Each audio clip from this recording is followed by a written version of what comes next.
I apologize for the delay. Please just go ahead. Okay, great, thanks. Yeah, so maybe as a quick introduction, actually, I'm economist at the New Economics Foundation. So we are a think tank based in London. So our main focus is trying to influence the policy in the UK, but also at the European level. We work with a number of partners on greening European fiscal and monetary policy. So these are like our main focus areas. And yeah, the Economics Foundation in general focuses on like researching and then campaigning for the economy that works for the people and the planet. So we focus both on living standards and things like welfare system and so on, but also how to ensure we transition to environmentally sustainable economy. So greening, central banking, and finance falls under that part. Okay, so overview. So I structured it as two main parts. So first, asking the question, why actually should we green central banks and regulators? Because in fact, there is a debate, and I think we won that debate, but nonetheless, there are some arguments that maybe is worth presenting here. What is the case of greening those aspects of policy? And then I will go into some examples about how we can green monetary and financial policy, and touch upon some developments that are happening already, the progress that we already made in that sphere. So starting here, what should be the role of central banks and regulators? So maybe here to explain quickly, so central banks is kind of obvious what we mean, I think. But regulators, sometimes we talk about financial supervisors and sometimes we talk about financial regulators. And that varies from country to country, which organization, which institution is responsible for what. So central banks are typically seen more as financial supervisors. So the ones who kind of oversee the stability of financial system and individual institutions and so on, but are less involved with making the financial rules themselves. So financial regulator would be typically a government agency that is often independent, separate from the central bank. And sometimes regulators happens through legislation rather than central bank making its own policy. But it varies between different jurisdictions. And I mean, for the purpose of this presentation, I kind of mixed them up a bit. I will touch upon, financial supervision regulation. I just wanted to maybe flag that up front. So let's start with, what type of policies we need for green transition. And again, maybe to say up front, so monetary policy, financial regulation is not like a silver bullet. So it's not like, the only thing we need to do or should do. So what we need is the whole array of policies to be aligned to get us to just the green transition. So we have government policy, most importantly. So such legislation. So many countries now have net zero goals, and some of them are like legally binding. So in the UK case, it's a legally binding goal that the Parliament has passed. So UK is now obliged to follow that. International treaties like Paris Agreement. So that's kind of things that steer in general the government policy. Then we have government regulation. So again, as I mentioned, there are regulatory aspects that relate to finance, but also there are things not relating to finance. So we can have things about, say, mortgage standards, so ensuring that the properties are retrofitted to some reasonable extent, so they use less energy or they're electrified. There may be mandates on electric vehicles or phasing out fossil powered vehicles and so on. So there's like the whole huge area of regulation. And then quite important for this discussion is, that the governments need to set the policy lead, such as through the strategies and outlining their commitments to reducing emissions and, following Paris Agreement and so on. And that is quite important because in discussions with central banks, you always hear they are not the ones supposed to be leading policy because they are not, they are not democratically elected institutions. They are institutions that are independent, but they are given the mandate from the government. So they will always tell you the government needs to have the lead because the government has the mandate to shape the policy through elections and so on, while they don't have it. So even to green a central bank, you typically find you need a government that already has quite a clear policy towards transition, so that the central bank can follow that. Yeah, obviously what the governments can do, there's also fiscal policy. So when we talk about finance and green finance, it's important not to forget that fiscal policy needs to play a large role as well, which can include direct public investment in essential infrastructure. The governments have good, well, depending on the government, but the governments typically have better capacity to borrow than private actors. So we need to use the capacity to borrow if it is there from the government. And then the governments control tax policy, tax reliefs, things like carbon pricing. So there are a lot of elements on the fiscal policy side that are crucial to happen to guide us towards the green transition. So then we have monetary policy, or monetary and financial policy, like as the final aspect of all that. So the role of central bank and influencing private finance through what the bank does through their policy. And here, yeah, I listed just a few examples. So, the central banks have a lot of existing operations, quantitative easing, refinancing operations, capital requirements that can and should be decarbonized and aligned with green goals. And the central banks can also set up things like dedicated green lending programs. So now, yeah, let's look at the question. So why we actually argue that central banks should be green. So I will go in a bit more depth. So here's like an overview. So one of the argument, more of like sort of classical, or one could say even neoliberal argument, is addressing market failures, that the current markets are failing in, recognizing climate change is happening and it needs to be addressed. So the sort of classical economist view is that the institutions should only intervene when there is a market failure, and there is a case there's a market failure. So that's one argument why central banks should get involved. Taking it slightly deeper, when you actually think about that, monetary policy is not market neutral. So, we have central banks and, they have various policy tools, they intervene in the markets through quantitative easing, through buying assets, through setting interest rates. And so why do they do that? I mean, it's obviously to influence the markets in one way or another. That's why we have them. That's why we have policy. So it's not like, that there is some full neutrality to even start with. There's always some goal that the central bank has when they implement one or the other policy. And well, there is no carbon bias that is to be recognized in those existing policies. And then, yeah, the final 2 points is that it is within the central bank mandates. So as I flagged before, central banks get their mandates typically from the governments. So if something is not in their mandate, you find it very hard to convince them to do it because they say it's not their job. But in most cases, there is a strong case that it is with their existing mandates already. And lastly, so there's obviously a lot of voluntary initiatives in private finance, but here I will argue that they will not be sufficient on their own. So that's why we need actually policy intervention. And yeah, from time to time I will have a look at the clock so I don't overrun. So forgive me. So starting with the market failure. So actually, I'll be happy to share the slides afterwards. And in the slides, like the notes section, I tended to put links to various reports or pieces I refer to. So if that's useful, I can share the slides and you can see the sources of various things I refer to here. So yeah, so the market failure case here, that's a quote from Lord Stern, who led a very important UK government review back in 2006, looking at the economics of climate change. And yeah, exactly, he was arguing along this more classical angle that, we have climate change, it shows that economics as it is, free markets as they are, they don't price in, the negative impacts of carbon emissions. That's why we have so many carbon emissions and the carbonization is not proceeding well.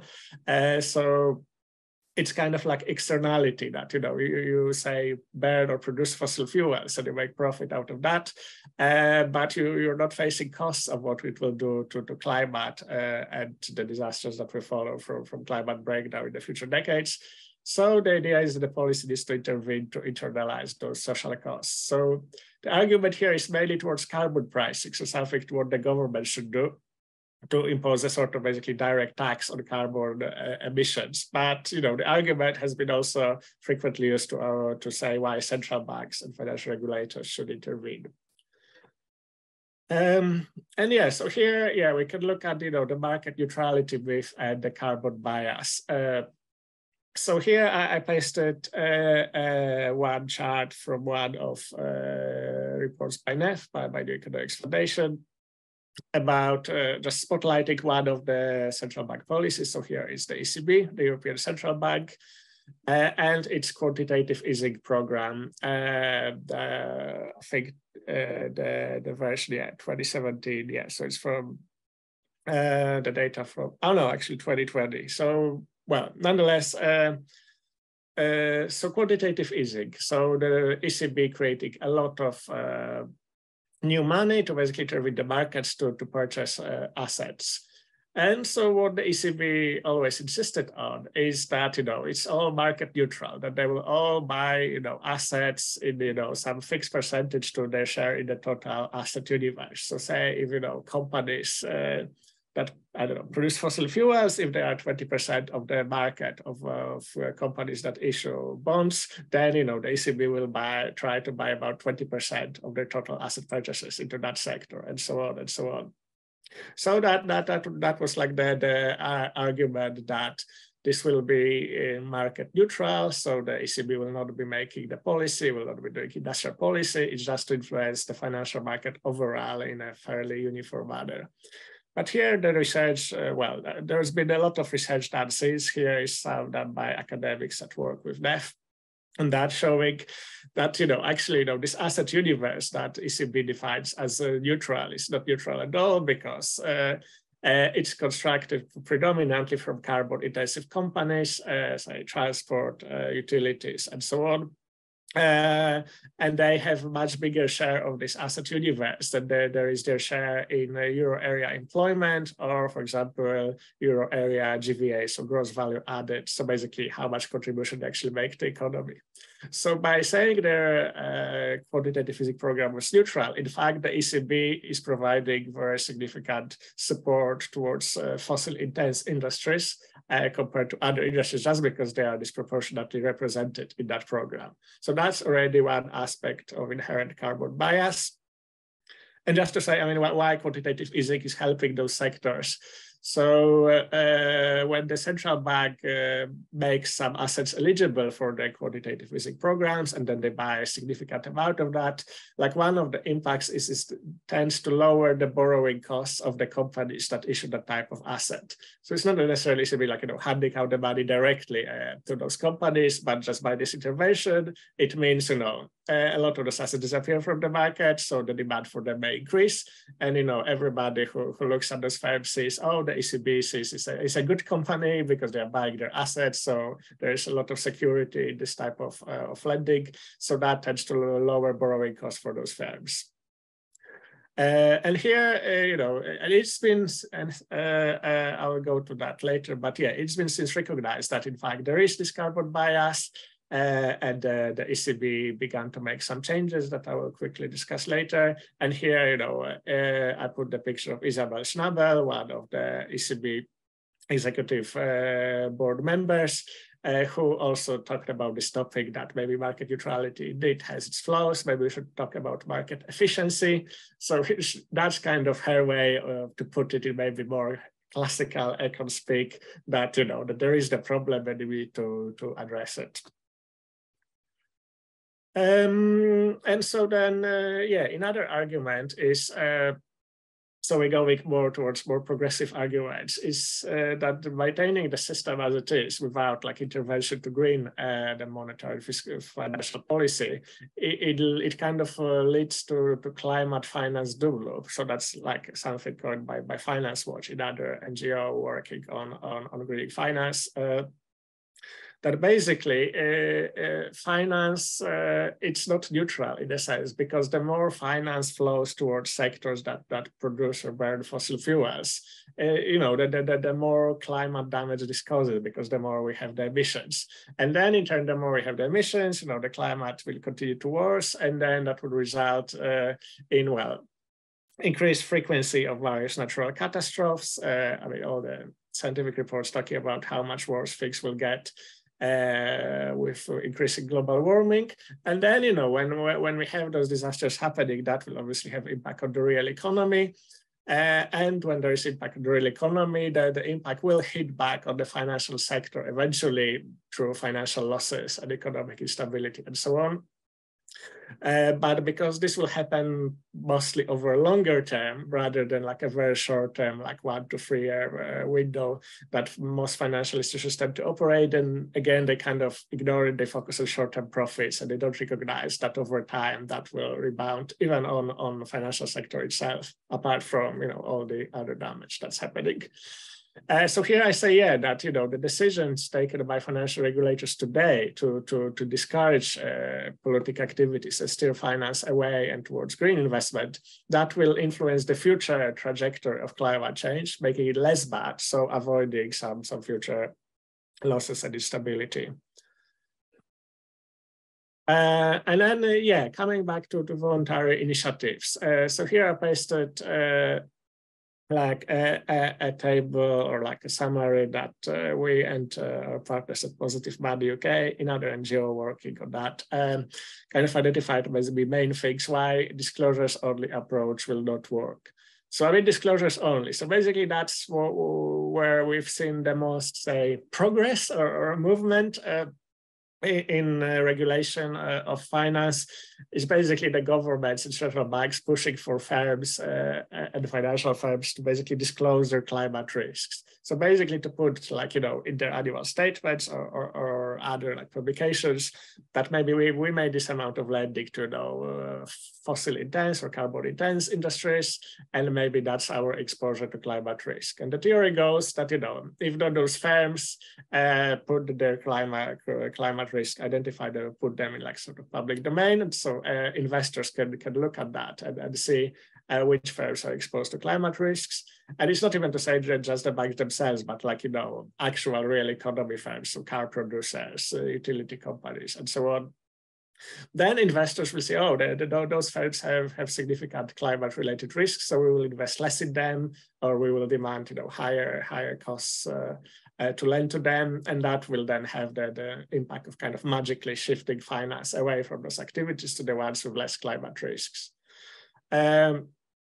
But that's kind of, that's the theory, that's the assumption. And here I list a couple of things why we don't think this theory is correct. So maybe not to spend too much time on that.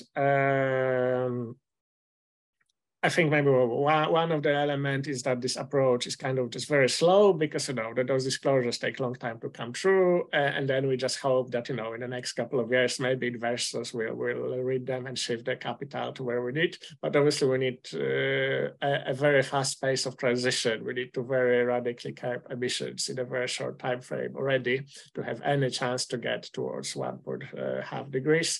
So this approach will definitely not be fast enough.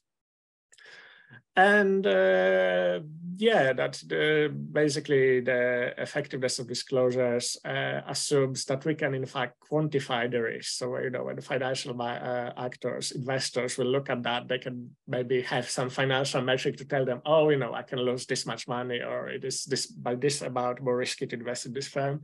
But actually, there's radical uncertainty associated with climate risk. We kind of know they will happen and they will be very bad at some point, but to do it in like usable way for financial investors to disclosures is not really there. So again, that means probably there's not useful data and investors just have not much to act on and they don't act on that.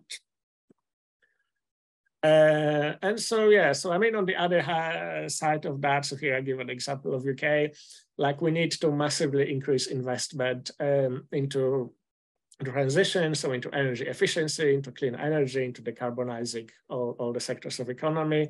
And so we did huge amounts of that investment. So in the case of UK, our climate change committee estimated we need maybe up to £50 billion a year by mid-2020s, and a major share should come from private finance, because the expectation is the government will fund part of it. So these are like the blue bars, and then the rest, the orange bars, is how much private finance should provide. So going to maybe about 30 billion by 2027. So again, like assuming that just having those disclosures and not having more direct intervention by central banks and regulators, we will just generate this amount of investment is really quite dubious. And again, you know, we had those disclosures for a good number of years, especially under TCFD. So that is the Task Force for Climate-Related Financial Disclosures, which is one of those voluntary financial initiatives led by or participated in by commercial banks.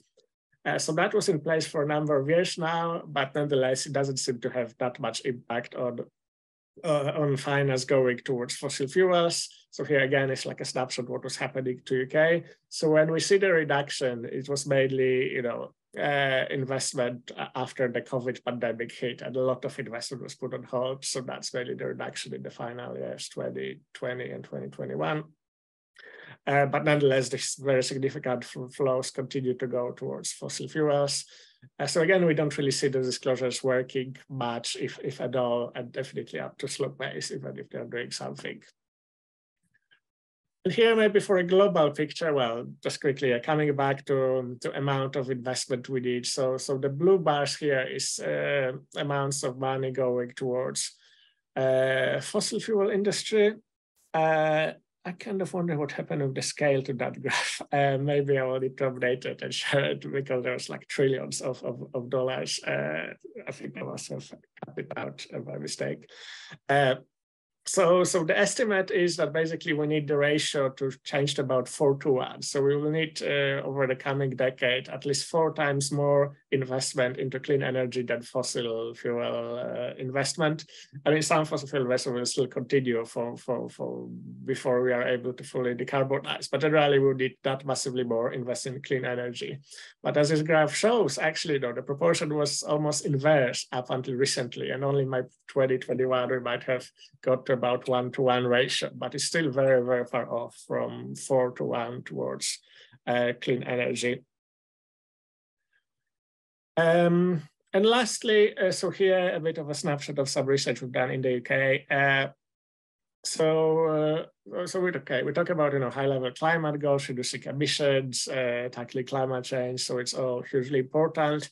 But, you know, even in the current context, like we have energy crisis, not just UK, but obviously globally, with very, very high prices of fossil fuels, especially of fossil gas, exacerbated by Russia's attack on Ukraine. So this reliance on fossil fuels just exposes a lot of countries and a lot of regions to very high costs of energy, and those costs tend to fall disproportionately on the poorest in the society. So here the bars towards the left show different types of UK families and what percentage of their disposable annual income they will end up paying more on higher costs of energy. So that was, well, that was analyzed at one point. Obviously, the prices have been very volatile, but that was, that analysis holds kind of regardless of the price, if prices are much higher. So it kind of shows that, yeah, if we don't shape the energy system towards something that is less reliant on fossil fuels, that can be very volatile and very expensive at times, it will be very disproportionately hitting the poorest in society. So, okay, let's see. I will probably try to move faster because we're talking for a while.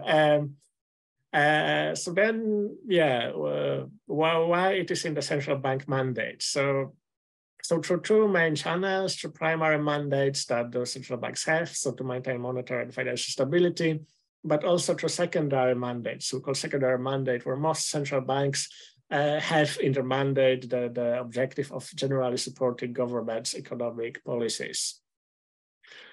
So to look at primary mandate, so one is financial stability. So central banks and supervisors have responsibility to prevent another financial crash and in general maintain the smooth functioning of the financial system so it can work for the rest of the economy. And that has been, I think, the better recognized argument by central bankers themselves. And it's, I think, the best captured by how they typically divide those risks related to climate. So we have physical risks, actual natural disasters like flooding, droughts, all the impacts of extreme weather events and climate changes that will be increasingly happening if we don't act, which, will then eventually impact the financial institutions themselves, either because they are insuring, the things that are getting damaged, or simply they're making less profits because the economy becomes destabilized and we enter another recession related to climate. And then transition risks, which is an interesting one.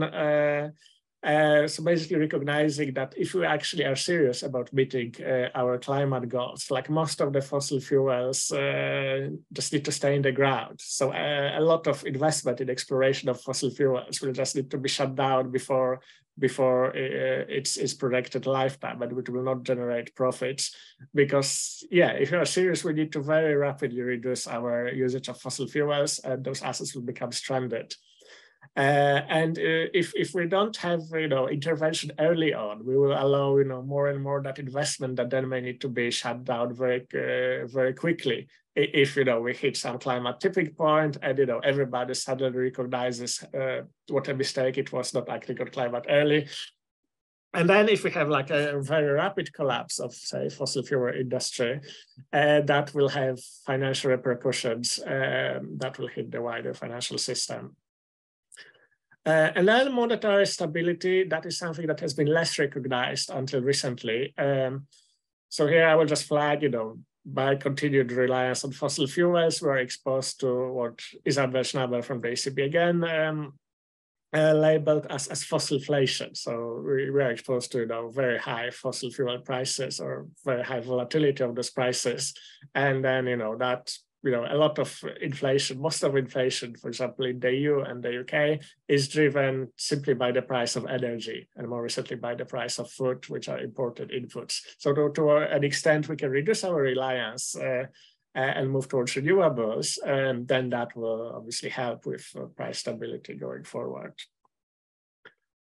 And secondary mandate, so as I indicated, a lot of central banks have, price stability, financial stability, and then as long as what they do does not go against any of those two primary mandates, that they have objective to support general economic policy of their government. Or in the case of the EU, the ECB is supposed to support EU policies, which now obviously include net zero transition, Fit for 55 emission reduction targets, and so on.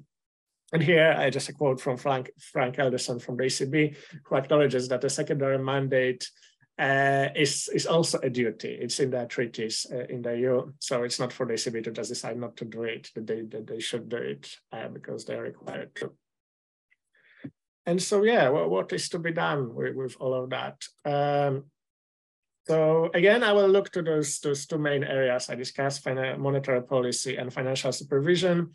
And again, stepping a bit into financial regulation, sometimes it's a blurry line, what is what. So I will mix the two a bit. So one thing is, on the theoretical level, central banks need to really recognize that we need to take precautionary approach to acting on climate change. So rather than to do what central banks often tend to do, just wait for the crisis to hit and only then intervene to do something about that. Since we know this crisis is coming, if we don't act, we need to do anything we can to mitigate for this crisis in advance. So to, again, move away from fossil fuels as quickly as possible. And so central banks within their mandate, obviously, but they should also support this transition. So we don't end up in the situation of here we see a green swan. So that's how the Bank of International Settlement, makes allusion to like a black swan event. So, some massive crisis that will hit sometime in the future, and we are not prepared for that. But with green swan, we don't know when, in what exact forms, those future climate disasters will be happening. But we know they are coming. I mean, science is quite clear. If we don't act, they are coming. So here, that's opportunity and basically a duty to act now to avoid those worst damages if we don't act. And to do that, you need to overcome what Mark Carney, the former governor of Bank of England, called the tragedy of the horizon. So again, central banks and regulators typically looking maybe 1 year ahead, maximum 3 years ahead in regulating finance. While we know that a lot of the worst climate impacts will not happen in the next 3 years, but maybe in 10 years, 15 years. I mean, they're already happening, but the very worst one are still to come if we don't act now. So central banks need to think about how their policy influences the world in 10, 20, 30 years, and not just whether we can avoid total climate breakdown next year, which is kind of missing the point. And so there are positives because, we got some central banks doing things in that direction already. So here I just put quickly a few infographics from the Bank of England, and there will be a link in the slides about how they decided to start greening their corporate quantitative easing program. So that followed the campaign that my organization and many others has been leading for a number of years. So the Bank of England now recognizes there is a carbon bias. The policy is not, or market neutral, is not really neutral. And so the bank outlined their approach on how to green their intervention in corporate assets. At the same time, the chancellor included officially the alignment with net zero as one of the bank's secondary objectives. So that's maybe coming back to secondary mandate. Now it's specific, that the government told the Bank of England, that they should support transition to net zero within their overarching goals.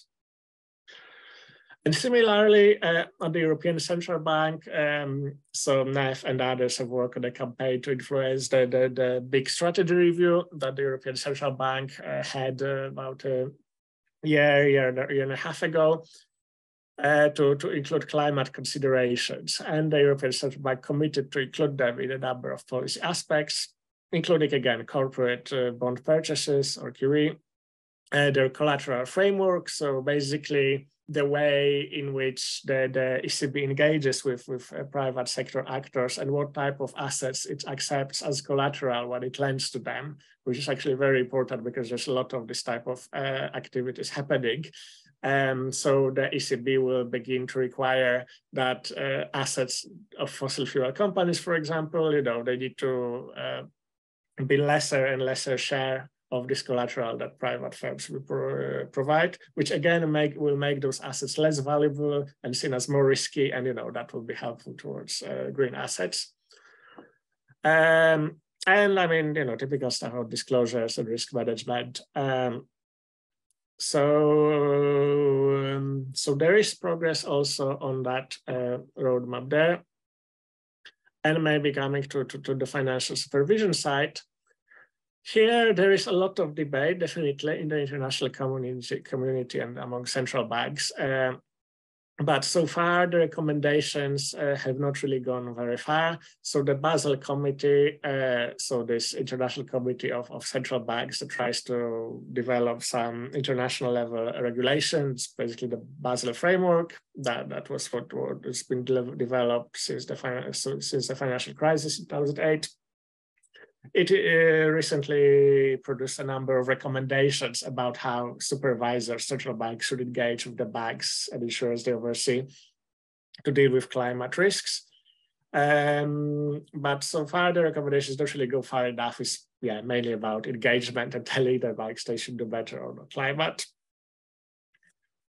And so what NEF and many others are campaigning for is more about regulation as opposed to simply supervision engagement. When we actually use one of the tools called capital requirements to basically directly intervene into how banks operate with respect to climate. here I listed some other options that are coming more and more into financial regulation. So mandatory transition plans. So something that happened is about to happen in the UK and probably in the EU as well, when the firms need to outline in some detail, if they say they are committed to net zero, how exactly they're planning to get there, with some, more concrete actions and outlining their financial transition in a smaller steps rather than just saying in 2050 all will be good. Plus taxonomies, which are like the ways of classifying various activities, whether they are green or dirty or harmful. So we had a quite controversial taxonomy in the EU, which started from the science-based approach about what are genuinely green activities, but due to very intense lobbying, now a lot of activities related to fossil gas has been classed as green, so which undermined a lot of trust in taxonomy. So we do have some challenges there.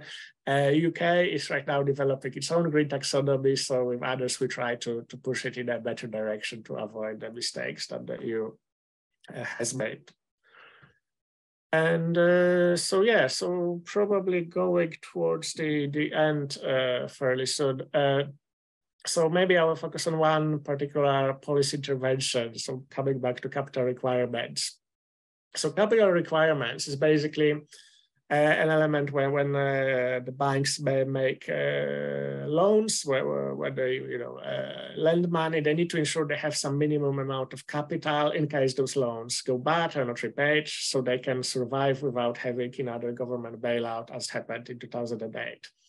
So basically that's that at a very simple level, and the issue is that currently, this requirements follow the framework that focuses on various types of market and credit risks, but with pure financial lens and not recognizing climate risk appropriately, and in particular whether certain types of lending, actually will increase climate risks over time, and that's why they are risky at the systemic level to the whole economy and the financial system as a result. So here, NEF and others, we argue that we should have a requirement requirement on capital requirements that for assets linked with new fossil fuel production. So something that the International Energy Agency outlined is not compatible with a net zero transition for the energy system for the most part.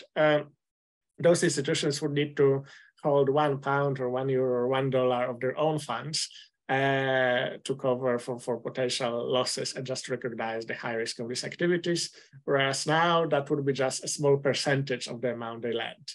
So by having this type of requirement, that just makes it very expensive for banks to lend that type of activities to the point that they will probably not do it, which will again reduce the flow of finance towards those type of investments.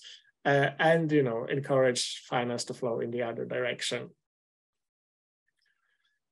So maybe I'll skip that one, but that's just quite an interesting approach about we try to curb the dirty finance, but what we also need is to have more encouragement for green. So basically, we don't cut down the fossil fuel energy faster than we are able to provide enough clean energy, because then once again, that will lead to increase in prices in even electricity, again with a negative impact on the people with lowest incomes. So here is quite an interesting argument on that we really need to remember and maybe even focus on front-loading, investment in clean energy. So we have enough of that, and we have even more that we need to keep prices lower, and then the fossil fuels can wither away.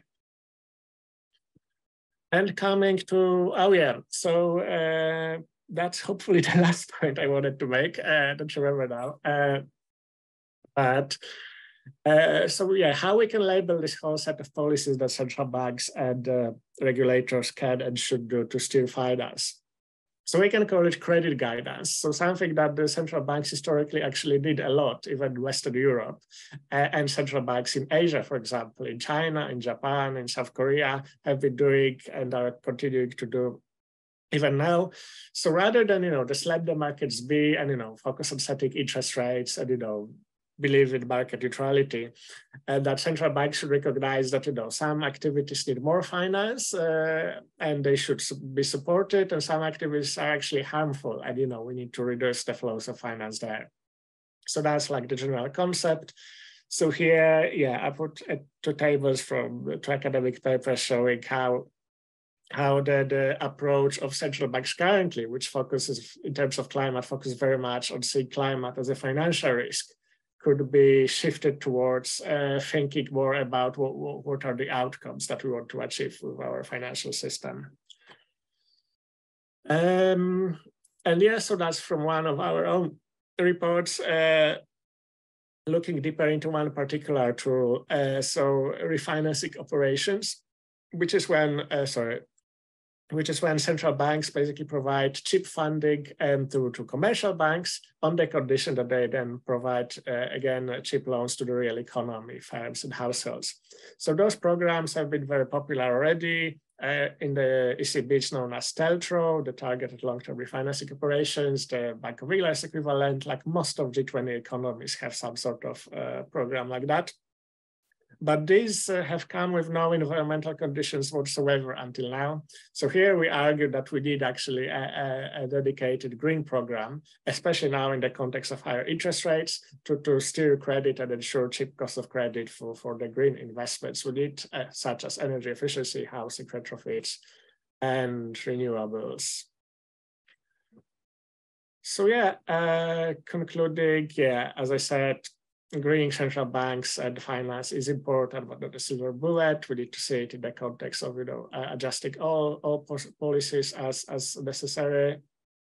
And something I've not talked about much. So there are obviously international aspects about to recognize how the whole system works. That is not even for one country or one area like European Union to do something. So first of all, climate change is a global problem, but also how the current financial system, the dollar hegemony, the crucial role of the US, as well as institutions like the IMF and the World Bank, also needs to recognize the threat of climate change and do something positive about that. But I won't have really space to talk into that, and it's not really my area of expertise, but they are very crucial issues. So I want to just flag, and maybe that's for the further discussion. And I think that's just a recap. So there's no market neutrality. That's why we need central banks and regulators to intervene. The challenge is huge. We need all the policies, including the monetary policy and coordination fiscal policy, and a fair transition. Again, so we need to have a guided transition to ensure that that those in poorer countries or those lowest incomes are not suffering from that transition if we shut down fossil fuel energy but don't provide them with alternatives. The transition can be pretty regressive if it follows some of the neoliberal paradigms. So that's why we need the intervention that also tries to ensure that this is a fair transition, both domestically and internationally. And 46 minutes, I see. Okay, not too much.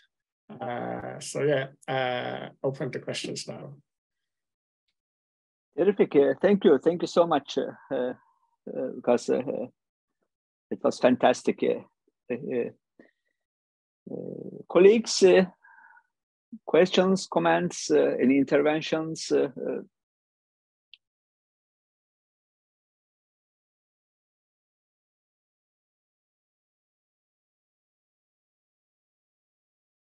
Because can I go ahead? There you go, Bengüsü. Just go ahead. Hocam, you can also go ahead. I'm not just a small comment and maybe a follow-up question on my side. Have both the same ideas, and so why don't you just go ahead? Okay, thank you for your presentation. There are a lot of information and a lot of angles to look at the financial system overall and the central banking, etc. So thank you very much.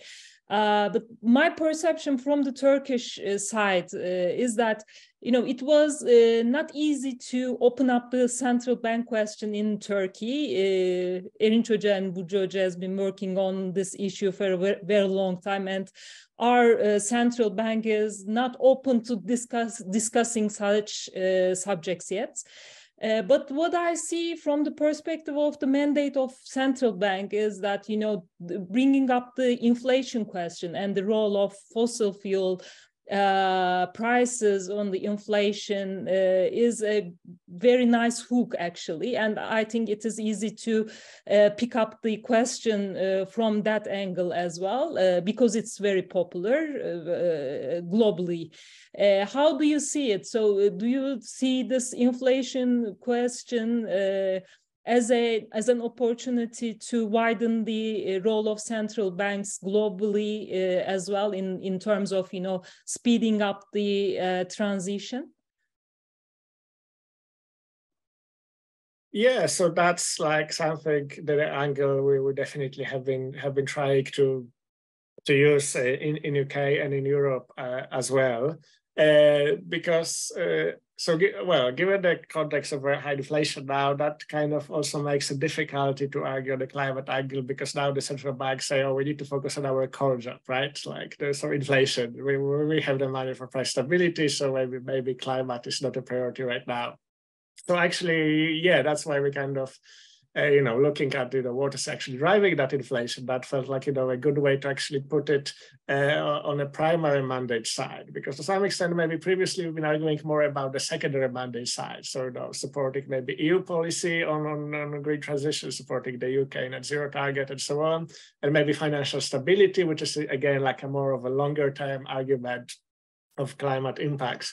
So now, definitely the current energy crisis highlights that it's actually, already a near-term problem, even if not climate directly, but fossil fuels and our reliance on them is, very immediate problems. And, having like the ECB acknowledge that a lot of this inflation is coming through energy prices, and they are like the fossil gas prices, that opened the discussion quite a bit. But that said, there's still a challenge about, overcoming the other part of orthodoxy in central banks, because they are now kind of, in most cases, they kind of reverted to like 1980s thinking, like, 1980s, the inflation was very high, so now the Fed under Chairman Volcker and then others just imposed extremely high interest rates to cause a deep recession, and then that defeated inflation. Kind of climate side, or even the reasons for inflation are being ignored. It's just, this belief in this theory that we need to crash the economy and then that will lower inflation. And that's what we unfortunately see to a substantial extent, these rate hikes across other central banks.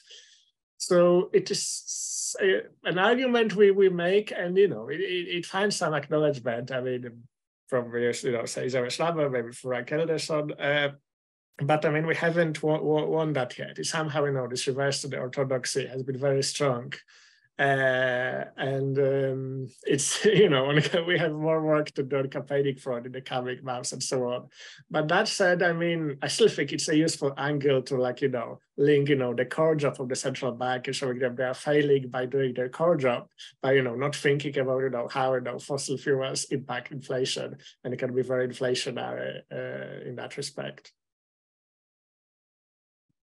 Thank you.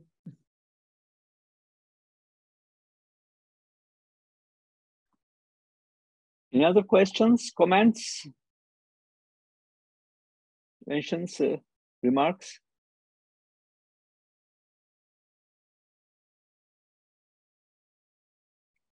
Lukasz, if I may ask your candid opinion, of course, this whole apparatus will ultimately depend on the taxonomy. How do we define, how do we distinguish green ones from the brown ones? And I presume there will be a lot of sectors or activities in between brownish green, greenish browns. How satisfied you are personally as a profession from your professional experience the EU is in identifying green versus brown, and how confident can we be to really impose the taxonomy on others too, like the emerging market economies or anywhere else. Do you see a standardized taxonomy possible that we can just rely upon confidently? How is your assessment on the relevance of or the power of taxonomizing activities? Yeah, that's a big question, but a very good one. Yeah, so I mean, first of all, I would say like a good taxonomy would be probably the ideal solution that would make it easy to implement all sorts of policies we want to see. If you have a good, credible taxonomy that, does a good job in recognizing what is green and what is maybe less green, as I say, maybe this shades approach, like, and then towards this dirty or polluting on the other end. That would be, in a sense, ideal approach, because then it makes the job for regulators, central bank, very easy. Okay, so the government or the European Union, whoever has given us this taxonomy, they made those decisions. We are, a neutral, again, central bank. We just follow taxonomy. So, we provide proportionally more support to green and do something about the dirty, since the governments tell us that's dirty or harmful. But we are where we are. We are not in the ideal world. And also, the talk of having like actually harmful or dirty taxonomy is not even really there. We NGOs try to raise it, but we haven't even solved the green taxonomy side at all. So one thing to say is, so taxonomy is not the prerequisite to do significant interventions already, or the bad taxonomy doesn't necessarily need to undermine it. Because, so for example, what both the ECB and the Bank of England has done on the quantitative easing programs, so the things I just very briefly flagged, that they are beginning to like green them, as they announced. Both those approaches don't make a reference to taxonomy, because taxonomy has not been ready. EU taxonomy has not been ready then, UK taxonomy still doesn't exist. So what they've actually done, they developed their own framework, like a sort of scorecard approach to look at the assets of the firms and the activities, and kind of define what is more or less green. And there are many issues with the frameworks they developed, in a sense that my understanding is, so the frameworks were actually good, but the way they apply it is not very good, because I think the frameworks are, for example, good to recognize like renewables are green, right? They are good. And like, activities that cause the most emissions and or like produce most fossil fuels, fossil investments are, well, quite definitely not great. They are on the opposite side. And the problem mainly with the central bank approach was what to do with that. So, we'd say, okay, if you identify the activity in your scorecard as being pretty harmful, then you should exclude it from your operations completely. You should not like directly finance. But they are like, well, no, maybe we will look at them again in the next year or so on. It's like a very slow process before that the decisive action is getting taken on those financial flows. But that said, the framework is there without taxonomy. And I would say, as you highlighted, the very big problem is like in between, like things that are a little bit green or a little bit dirty, what to do with that. And for that, without having a good taxonomy, it is pretty difficult to see a solution. But we can have, very decisive intervention if you focus on like the say extremes. So like renewables, like solar panel, wind farm, like, insulating your home so it uses less energy. That's kind of like by definition green. You still need, some of, formal process of certification, so EU again works on like the buildings energy performance directive or whatever, classify that. But that's at the high level, that's, pretty straightforward. The things that are very green, you can recognize them already quite easily. So you can direct finance to them if you want it quite easily. And again, the things that are, very harmful, like, opening a new oil field or like, doing more exploration for fossil gas. That's very clearly not good, as the International Energy Agency outlines, we should stick with, existing fossil fuel explorations. That's more than enough. We should move towards renewables.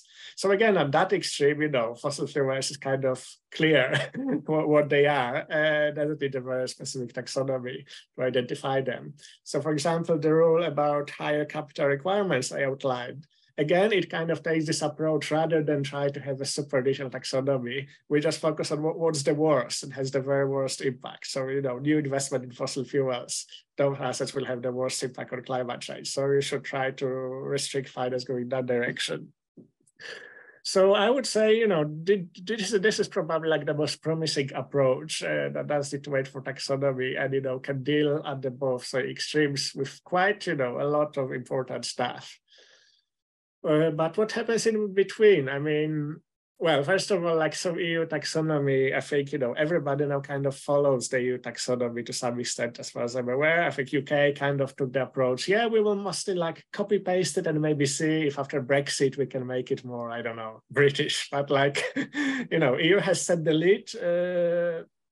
And by inclusion of fossil gas, and there's controversy about nuclear energy as well, and so on, the precedent is not good. And I mean, unless EU works back on that, I mean, the taxonomy is quite undermined. And then to one extent, they are doing a good job of classifying the things in between. Yeah, I'm less familiar with those details. So I suppose the difficulty will remain there. And I think it is important that we still try to pursue this avenue because, for example, there's a lot of talk about how we help small businesses to like decarbonize and like improve their processes and so on. But then you quickly enter a lot of those gray areas, like, how exactly you classify, what small business does as not being green and what should be the green version of that, like, production of cement, say, or like various type of activities that are not quite clear, and how then you label them in a way that you can genuinely direct finance to what is good and not to what is not good. So there is more development needed there, definitely, and I think it will take some years. So given we don't have much time with the carbon budget running out, with the levels of emissions and so on, I think we can focus on pushing central bank regulators to do these most clear things on both ends already, because that can be done. Well, then pushing for however many years it will take to develop this middle level. And then, I mean, yeah, I would say like EU is the place to do it because, they're like this sort of regulatory superpower. I mean, if EU does something or changes something, UK probably will base their approach mostly on that. South Korea, Asia will base their approach probably on that. The US is a separate case, but nonetheless, I mean, I think EU will have the bigger impact because they will be the first to do it. Like in the US, and the more serious regulation probably is very far off. So it's a long answer that maybe doesn't give you what to do, but hopefully it helps in some way. Thank you. Okay. Colleagues, any other remark, question? Well,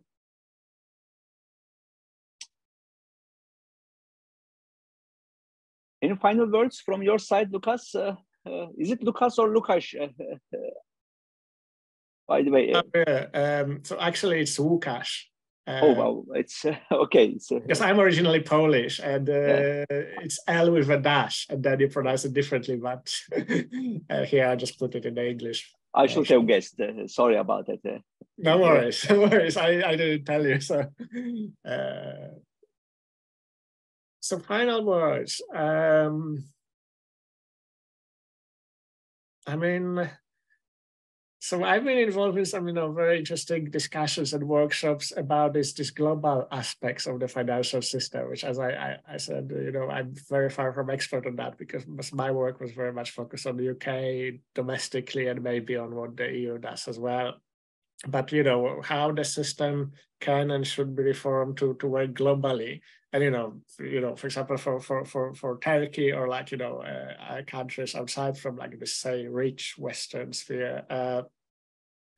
So I think, there's a lot of work, a lot of good work happening already in that space, but I think, there's certainly the need to kind of reset the IMF and the World Bank so that they start taking climate change seriously. I mean, as we know, the president of the World Bank isn't even sure if climate change is real, as there was this really, really embarrassing interview he has given.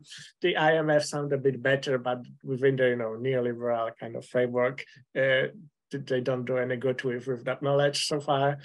So I think that would be like a very important avenue to get right.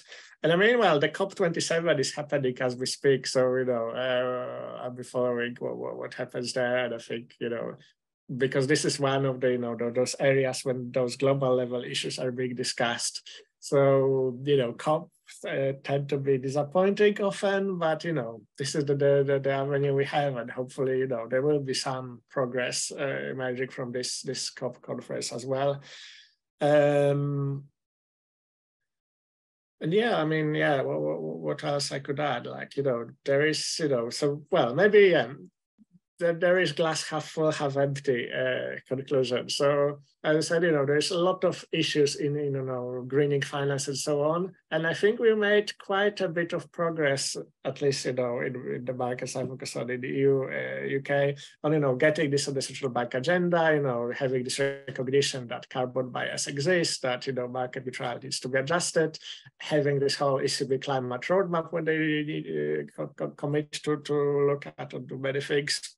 So we kind of overcome maybe the initial block of them rejecting, doing something on climate, environment, or whatsoever. So we overcome the first very big obstacle. But that said, I mean that the policies, are still constrained by politics and by, doing too little, too late, too slowly.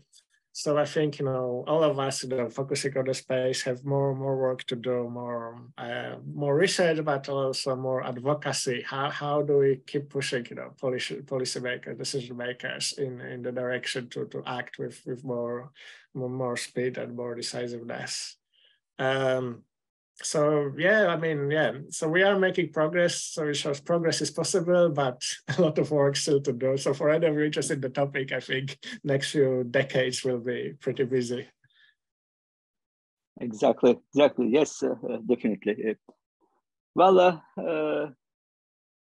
folks, many thanks for joining us today. Lukasz Krebel, many thanks to you for accepting our invitation for this provocative talk, touching many different ideas. Let's keep in touch, and many thanks to all. Any final words, Bengisu, Burcu Hocam?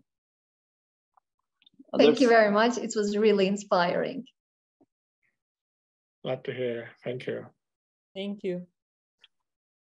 Okay, well, this concludes our seminar on green finance and the central banks. Time is really running out. Many thanks, Krebel. Greetings to London from Istanbul and Ankara. Thank you very much, and greetings to you as well. All the best. Bye-bye. Bye. Bye.